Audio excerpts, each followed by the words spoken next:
मोदी जी ने अपने भाषण में एक दिन कहा कि हिंदुस्तान ने किसी पर आक्रमण नहीं किया। उसका कारण है क्योंकि ये देश अहिंसा का देश है, ये देश डर का देश नहीं है। शिव जी कहते हैं डरो मत, डराओ मत, अभय मुद्रा दिखाते हैं।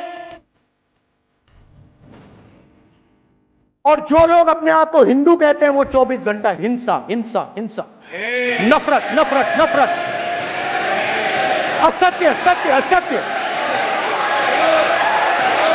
आप हिंदू हो ही नहीं। हिंदू धर्म में साफ लिखा है सत्य के साथ खड़ा होना चाहिए, सत्य से पीछे नहीं हटना चाहिए, सत्य से नहीं डरना चाहिए। अहिंसा हमारा प्रतीक है।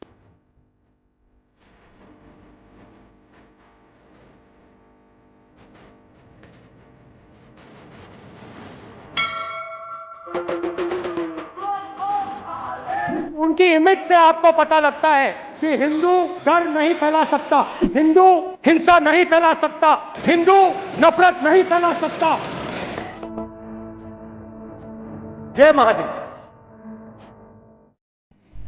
दोस्तों नमस्कार, मैं निखिल गुप्ता, एनजी न्यूज में आपका स्वागत है।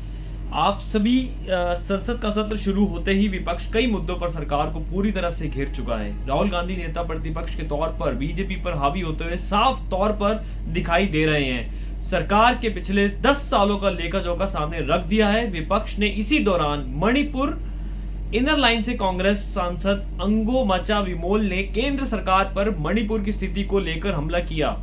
मणिपुर के मौजूदा हालात और वहां 60,000 बेघर लोगों की जिस तरह से अनदेखी हो रही है, उसके आरोप मोदी सरकार पर लगाते हुए कांग्रेस सांसद से पीएम मोदी की चुप्पी पर अंगमोचा विमोल ने सवाल किया कि ऐसे गंभीर मुद्दे पर प्रधानमंत्री आखिरकार कब बोलेंगे। लोकसभा में मणिपुर की स्थिति को लेकर चिंता जताते हुए केंद्र सरकार पर इस त्रासदी की उपेक्षा करने का आरोप लगाया और यह भी दावा किया गया कि कई खिलाड़ी, चाहे वह मैरी हो या मीराबाई चानू हो, जैसे लोगों से यह कहा जा रहा है कि वे और उनका राज्य इस देश में कोई मायने नहीं रखता।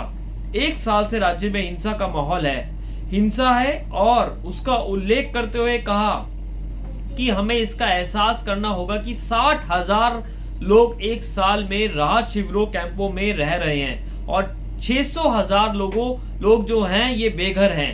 कोई मजाक नहीं है। 200 से ज्यादा लोग इस हिंसा में मारे गए हैं। मणिपुर को नजरअंदाज किया जा रहा है और सरकार ऐसा जानबूझकर कर रही है। जहां भी मणिपुर का मुद्दा आता है उस मुद्दे पर सरकार बात करने से बचती हुई दिखाई देती है।